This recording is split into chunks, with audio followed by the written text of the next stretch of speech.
What's up, everyone? This is Veronica. I'm sorry if I'm not LarryBoy Fanatic or whatsoever critic today, but I just want to share with you guys something that I've been wanting to talk about for quite a while now. As you might have learned from sources like Wikipedia or somewhere else, they're confirming another League of Incredible Vegetables type episode. Personally, I don't think it's set in stone yet, but they are going to move towards something like that. I know that if you've seen the LarryBoy Fanatic video on Phil Vischer's confirmation that LarryBoy is going to come back, yeah, I think you probably get the idea by now. But here's the reason why I'm not looking forward to another League of Incredible Vegetables. To begin with, I want to share with you guys a little background and just see where I'm coming from. Back in 2012 was when I first heard that the League of Incredible Vegetables was going to come out. And mind you, this was the exact same year that Marvel's The Avengers came out. And that's the thing, though. And my character, LarryBoy Fanatic, has compared this to The Avengers and how it's a cash grab. And ultimately, at the end of the day, it is a cash grab. In my opinion, it's a cash grab because it came out the exact same year that The Avengers did. So when I first heard about it in March of 2012, I saw like the teaser trailer to it, which you probably won't see on their official YouTube channel. I think the only way to see the teaser trailer is buying one of their previous DVDs. I think it was the Penniless Princess DVD that you can see the original teaser trailer. They have the official trailer on their YouTube channel, but they don't have the teaser trailer. It's kind of weird, right? So I ended up seeing the teaser trailer.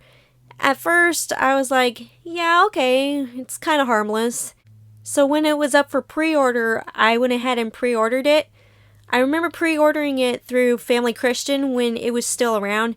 Now, for those of you who don't know, Family Christian used to be a Christian bookstore that you can go in and see all these types of Christian stuff like Bibles, Christian movies. They were your go-to place to buy all that stuff. And devotionals and figurines and whatnot. I used to like going there. We used to have one here in town. But then a few years ago, they filed for bankruptcy and they no longer exist. Well, except online, I still subscribe to them, to their newsletter. Yeah, now they're sending out newsletters and referring you to other Christian stores online. I don't know, it's complicated. It seems like they're still around, but they're not. Not physically, actually. I didn't really see the point of them closing. But anyways, I pre-ordered my copy of League of Incredible Vegetables through Family Christian. And finding out that the release date was in October of 2012, my initial reaction was I was super excited. I couldn't wait to see what was in store for this new LarryBoy adventure. But when the official trailers started coming out, the excitement just died down a bit. But I was still kind of curious. I did not regret pre-ordering the thing. Well, I think the buyer's remorse came when it actually came out. But anyways, come October of 2012, I got my copy of League of Incredible Vegetables. You see it right here. And then the back cover, oh yeah, and their thing with Newsboys being on it, and a silly song I didn't really much care for. So when it came time to actually watching this movie, I remember I was sitting in the living room with my family. I was begging them to put this on. So we turn it on, watch the video in its entirety, and it's like, I just remember the disappointment settling in. Not in a good way, but it's like, I went from this to this. It's like, what on earth did I buy? And it just frustrated the hell out of me because at that time, I had a part-time job. I was working really hard to save enough money for it. And then come release day, when it's time to pick up the video from the store and play the movie, it's like all that wait was basically for nothing. All that anticipation just like disappeared once we finally see what's in this. Once you finally see what's in it. It's like you were looking forward to another LarryBoy adventure, because just before League of Incredible Vegetables, we've seen LarryBoy and LarryBoy and the Bad Apple, which was a really good follow-up to the first two, like Fib and Rumorweed. That was a pretty good follow-up. In fact, it wasn't just a follow-up, it was an upgrade of what we've seen before. But then to see all of that hard work, I'm guessing they cut the budget in some way.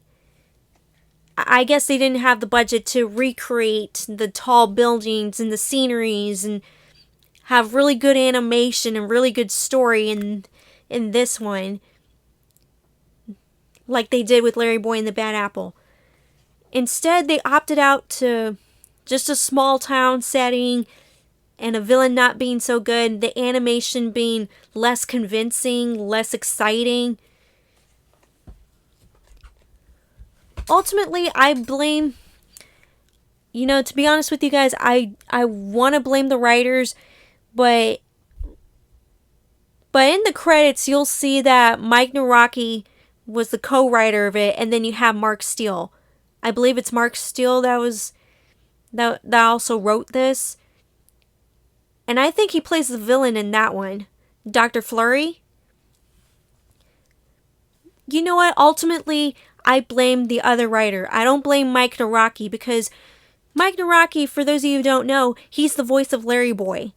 He voices Larry the Cucumber. He knows the character. He's been playing it for years. He's been playing LarryBoy for years, and he knows how LarryBoy would react to things. He knows this guy's personality. But we don't get that in League of Incredible Vegetables. It's like LarryBoy takes a back seat throughout all this. And it's kind of ironic because he's front and center on the cover. He's right there. But we don't really get that in League of Incredible Vegetables. So what I'm trying to say is, I blame the other writer. I don't blame Mike Naraki for the decisions made to go with this movie. I blame the other writer, because Mike Naraki couldn't have possibly agreed to the scenes where LarryBoy is goofing off or he gets kidnapped in place of Junior. Yeah, I'm maybe going a little too far ahead on the movie itself.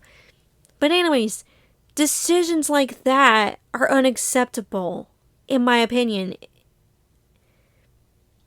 It's like you can't get away with that.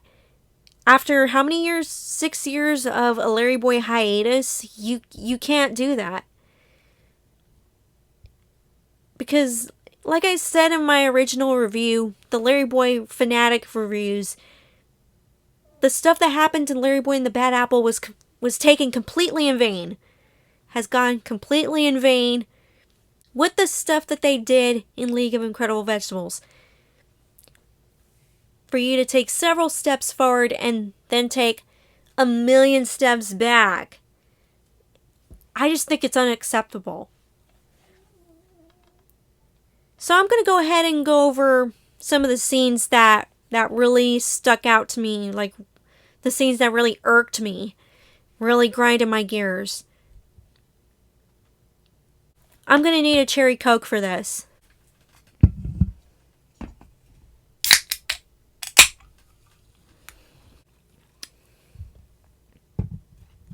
Now I've mentioned this first scene in my review of Dr. Blowhole's Revenge.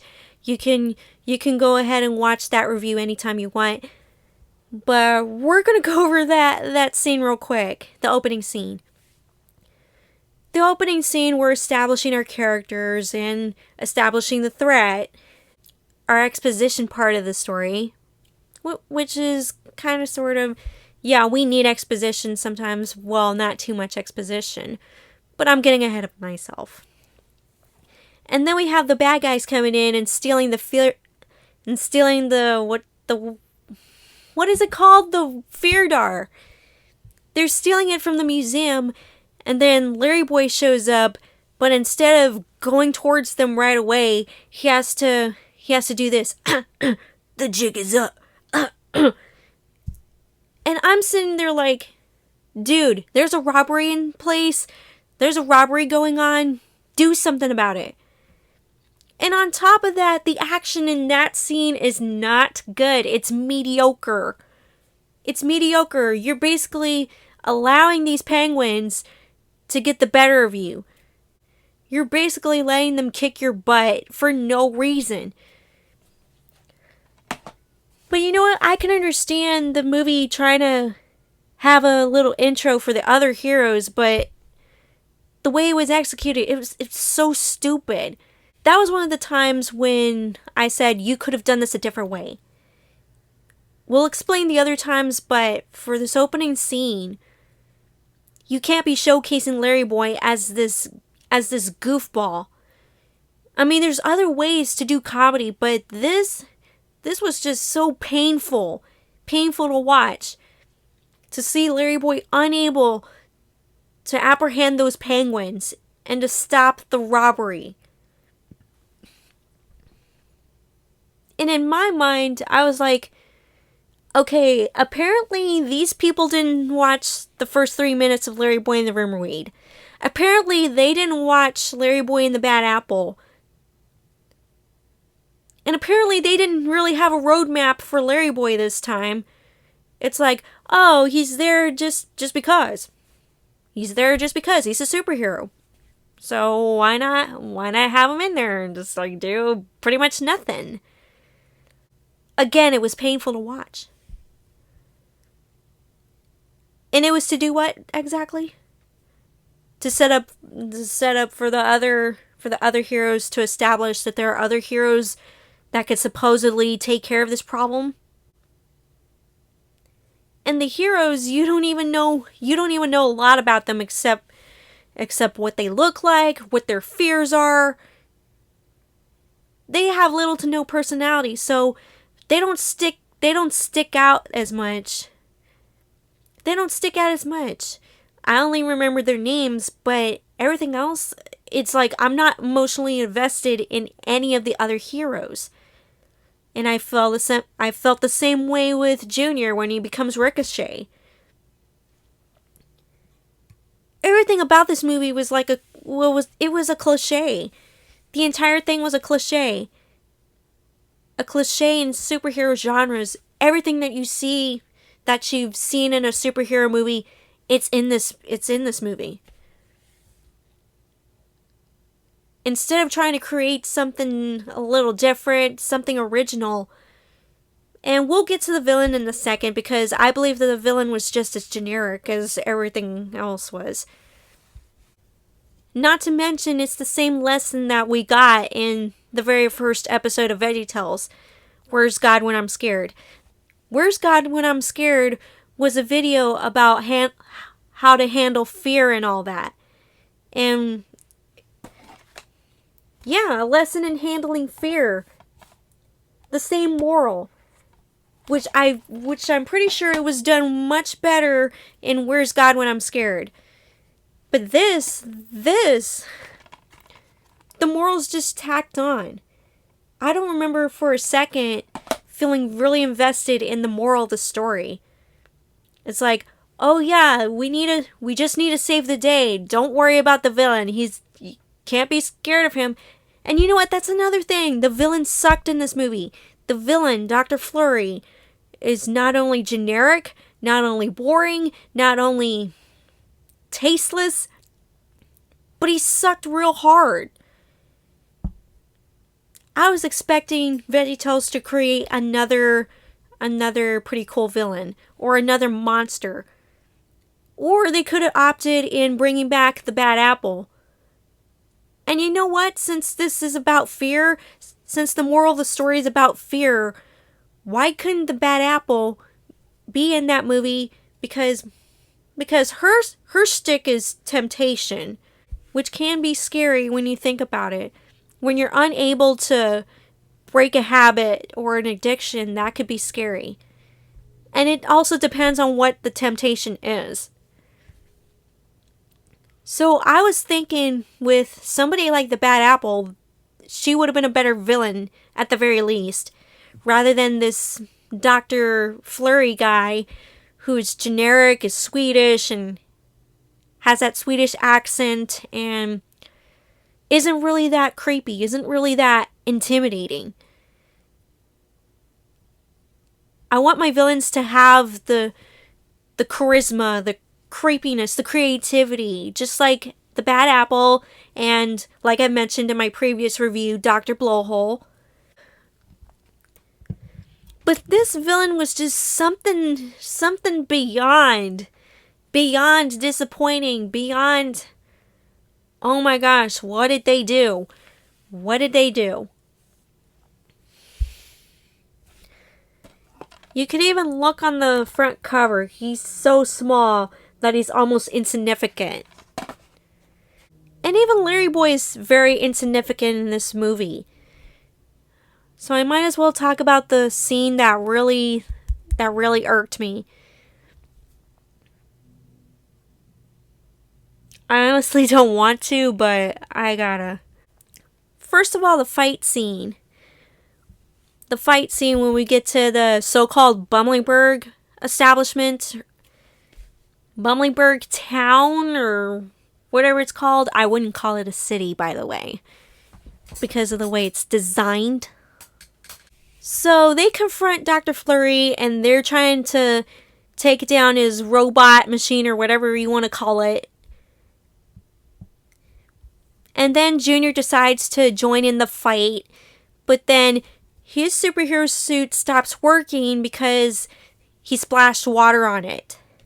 Even though we got something a couple of scenes before of people telling him to not get the suit wet because it wasn't waterproof. So that was a total letdown. He wets the suit after the fact, after he was told not to. So that was a screw up. But what happens next? Junior's standing there like a sitting duck, and he's afraid to move, and the Fear Dar scans him. And Dr. Flurry decides to attack him. The other heroes, just like in different directions, they're like, oh, I can't get to him on time, or I can't reach him, I can't get to him quick enough. But then LarryBoy's like, but I am. And here's where it gets... Okay, so this is where it's getting stupid now. LarryBoy decides to charge towards Junior. And instead of Junior being zapped, it's LarryBoy being zapped and turned into an ice cube and being taken by Dr. Flurry. Upsetting. Because you know what I was thinking? During that time, and my initial reaction was, why didn't he use the plunger ear to get Junior out of the way? Instead of charging in to get into danger himself, he could just be like, oh, got you, Junior. You're safe now.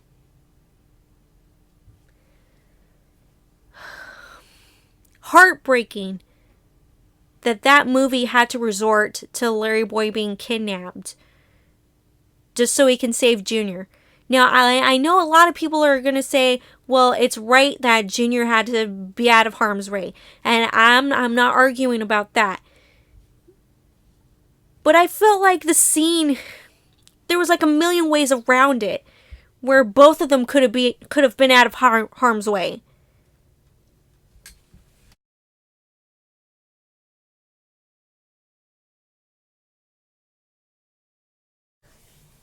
Okay, guys, this is the next day. This is the next day for me. As you can tell, I'm wearing a different t-shirt.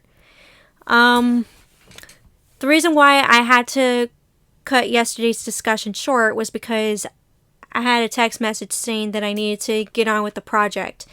Yeah, during my spare time, I freelance. I do a little freelancing for a living. But anyways, yesterday's discussion where we last left off, that scene with LarryBoy getting captured, at that point, I just checked out. I checked out because there was no point in watching the rest of the movie and being invested in the story. I know Alfred sings a song about trusting in God and everything else, and the other heroes being captured, but still, you killed the movie as soon as you captured LarryBoy, as soon as you had him captured. In my mind, I was like, okay, you killed the movie by doing that. And everything from there seems pointless because of that scene alone. I mean, we get a scene towards the end where LarryBoy, like, throws some shade on Dr. Flurry. Let me talk about that real quick. So LarryBoy saves Dr. Flurry from the robot being destroyed and all that. Everyone's just like running out of there, and Dr. Flurry is by himself, but LarryBoy saves him, and then Dr. Flurry's like, can we hang out sometime? And then LarryBoy's like, you're going to jail. And then the cops go and arrest Dr. Flurry. I thought that was pretty good. But other than that, it's just that scene alone of LarryBoy being captured, it just sucks the fun out of everything else. And I won't forget that Amazon customer review, or I remember seeing a customer review online. I don't know if it was from Amazon or from some other online retailer, but there was somebody that wrote a review, and well, actually, I'm not going to say who wrote that review, but this person had their kids saying how much they liked the movie and all that, and one of them straight out says, oh, my favorite part was when LarryBoy gets turned into an ice cube or something like that. And that just gotten me off the rails because I felt like that was being dismissive towards LarryBoy fans or the VeggieTales fans in general that were looking forward to another LarryBoy adventure like 6 years after LarryBoy and the Bad Apple. I thought that was being dismissive, and it's just like a smack in the face. It's like, does anybody care about the input of LarryBoy fans? I don't remember being this disappointed. I know that the season finale to the Cartoon Adventure series, that was really disappointing. But to get this disappointed at a follow-up to something that was really good, to forget all the good things that happened to LarryBoy and the Bad Apple and just give us a discounted, budget cut version of it.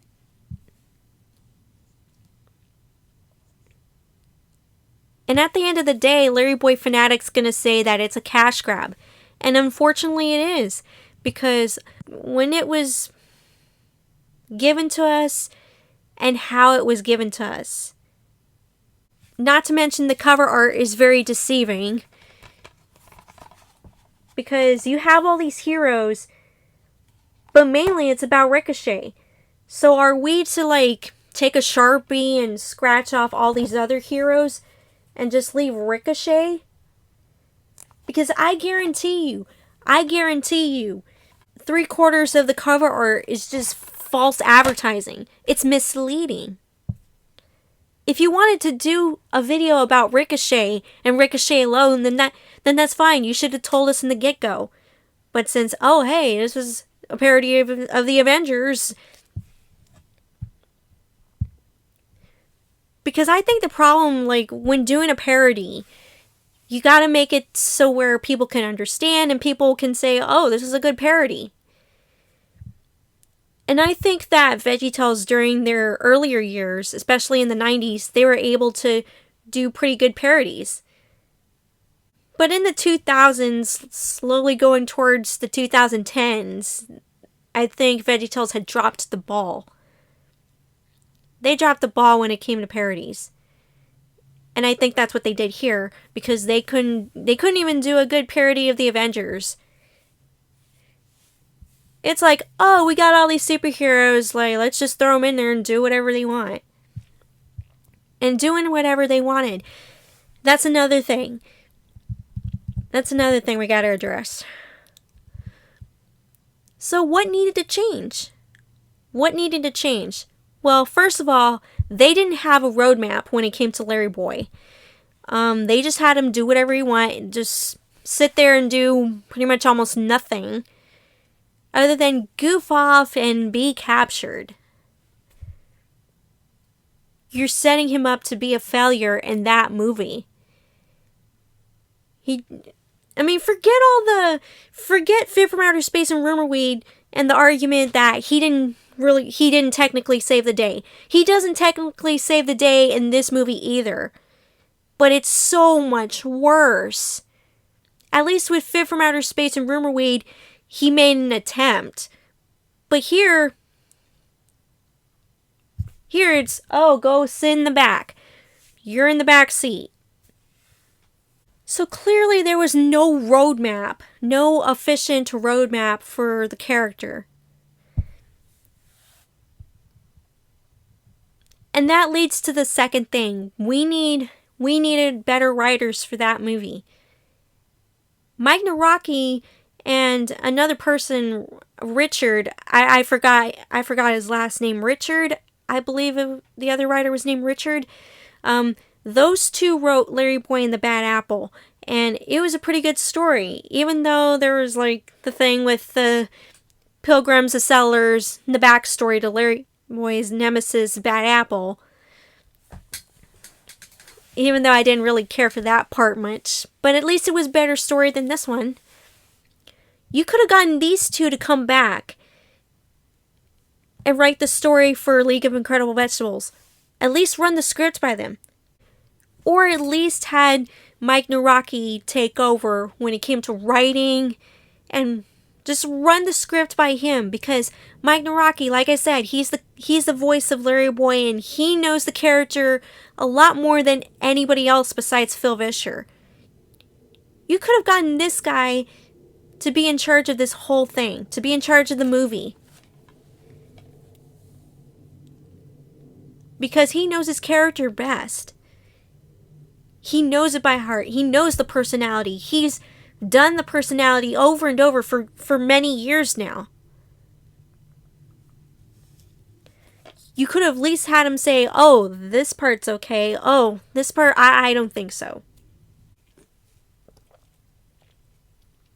By the way, this is not beer. My koozie might say beer to go, but... Another thing is, like, the fact that this movie was rushed out the door. All because to follow what? A trend? All because to make money off of the superhero genre? All because to do a parody of the Avengers? So now that they're considering another League of Incredible Vegetable video or episode of the VeggieTales show, which, by the way, you can see on their Wikipedia page, or a fan-made Wikipedia.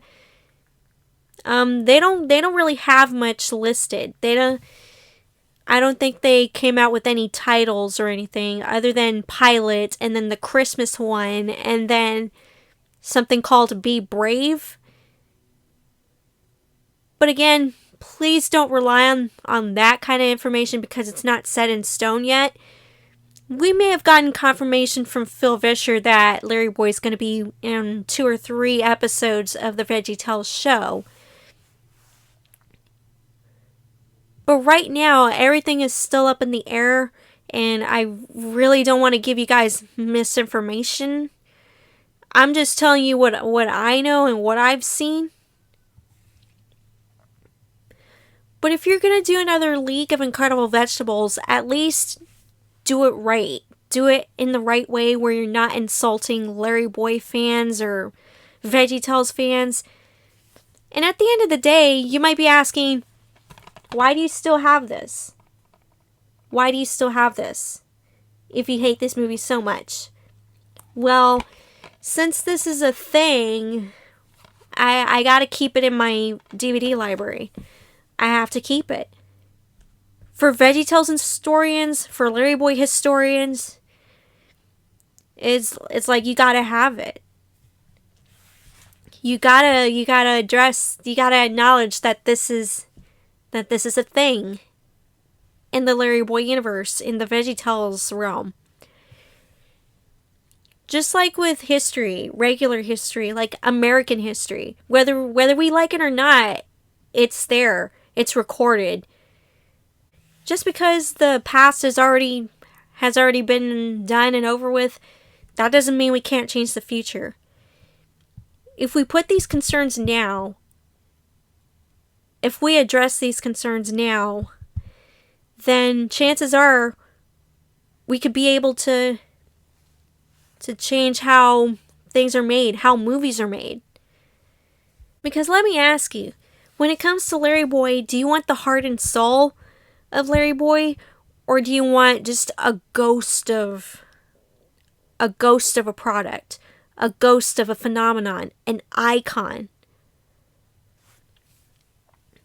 An icon, in my opinion, is underrated because we have all these other superheroes from the Marvel Universe and the DC Universe. Not a whole lot of people talk about LarryBoy. I'm just one person out of a few people that talk about LarryBoy, especially on the channel. I've dedicated my channel to him. So again, if we address these issues now, then we can make the future League of Incredible Vegetables slightly better. Well, not worse. And we can make future LarryBoy episodes the way we want them. LarryBoy and the Bad Apple good. Or better than LarryBoy and the Bad Apple. I want to see something. I want VeggieTales to change my mind. To let me think, hey, this is better than the Bad Apple. Because this right here, unacceptable. And it's going to be 8 years since the movie came out. It'll be officially 8 years old come October, this October. But man,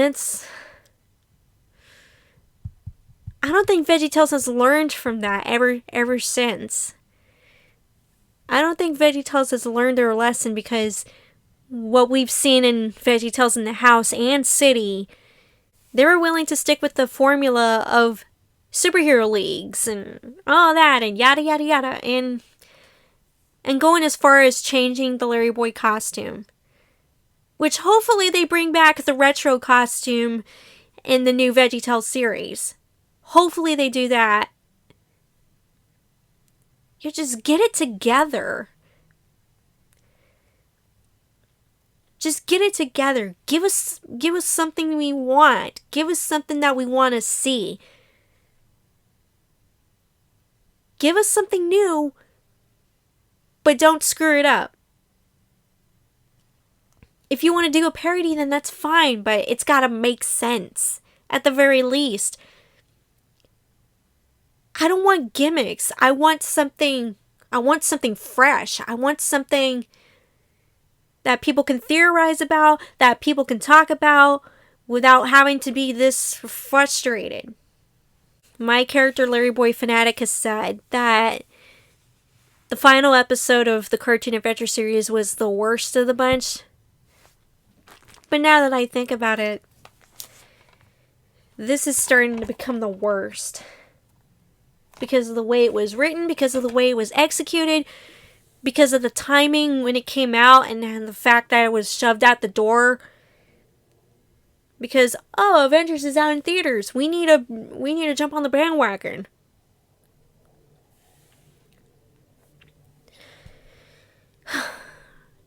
You can't get away with that.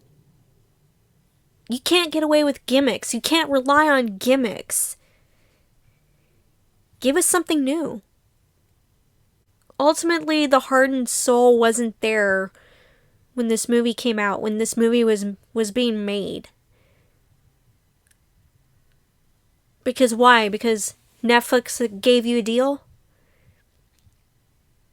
Netflix wanted you to have a spin-off show on their platform? Yeah, I think you guys learned that lesson like nowadays, but it feels too late. Well, it may not be too late because TBN picked you guys up, and TBN, the Trinity Broadcasting Network, that's a smart move. Because it was reported that Phil Vischer didn't want to do VeggieTales unless he had a hand in things, unless he was able to pour out his creativity, to be able to run his show like he used to, not having to have these washed up writers just take over the company, take over the franchise and just ruin it. And TBN said, "Oh yeah, we can definitely have you on. You could do whatever you want with the series. Not just provide the voices, just work your magic, Phil. Work your magic." And I think that was a pretty good move. It's a good step towards the right direction. Hopefully it's the step towards the right direction when it comes to LarryBoy, when it comes to doing another League of Incredible Vegetables. Because there are lessons that have been learned. Even his book, Me, Myself, and Bob, there were a lot of lessons learned when first conceiving VeggieTales and like letting it go from there, and then the bankruptcy saga and all that. Please read his book, by the way. It's a pretty good read. It's emotional, but it gives you a sense of hope at the very end of it. I'm not going to spoil it. It's a good read. Those are my actual thoughts on League of Incredible Vegetables. And that's why you'll see my character, LarryBoy Fanatic, being frustrated about it in both the initial review and the Vlogs a Month review. Hopefully they turn this around either this year or next year. There's plenty of time to dabble on something, to come up with something that we'll enjoy, that we can get to enjoy. So yeah, that's pretty much it. I've been wanting to talk about this for so long as myself, not LarryBoy Fanatic or Whatsoever Critic. Just my genuine thoughts on it. And how passionate I am of the LarryBoy universe, and how frustrating it is to be able to not be able to say this because of what other people are going to think. And I know that some people have commented saying, "Oh, it's just a kid's show. Oh, you're overreacting." But understand where I'm coming from. Understand something through another person's perspective. Have some empathy. Show compassion to another person's opinion. You could say something like, "Well, I may not be able to agree with you on this. I may disagree with you on this, but I'm willing to hear you out at the very least." So anyways, that's going to be it for today. And this may seem like a two-parter, but like I said, I do a little freelancing on the side. So I had something to do. I had a project that needed to be done. And I'm also working on more LarryBoy Fanatic videos for you guys to watch. And yeah, hopefully VeggieTales can turn this around. Phil Vischer, Mike Naraki, if you're watching this, I have a lot of respect for you guys, and I know for a fact that y'all can turn this around. You've already made the step towards the right direction and bringing back the original character designs. That's a good start. So yeah, those were my thoughts. Be sure to leave a like on this video and please subscribe to the channel. More LarryBoy Fanatic reviews coming soon. And Vlogsmonth? Vlogsmonth is going to be really interesting. I've already started working on it. Alright, so anyways, that's about it. And I'll talk to you guys later. Take care.